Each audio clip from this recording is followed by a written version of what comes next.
In this video, I'll show you how to create a custom weapon loadout in GTA Online. Now the first things first, simply go to any of your businesses, be it your office, be it your agency, and navigate to the gun locker. If you have the gun locker installed, that is. So once you're in the gun locker, you should see this prompt at the top left corner. Press E to customize your weapon loadout. Simply select that. And then from here, you can simply choose what specific weapons you'd like to show or hide within your weapon wheel.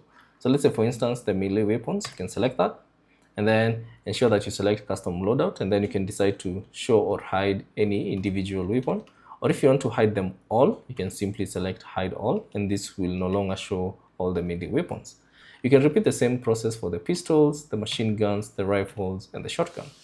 Now, once you've customized everything, you can simply exit your gun locker and then bring up your interaction menu by pressing M on PC, or if you're on PS5, press and hold the touchpad, or if you're on Xbox, press and hold the view button.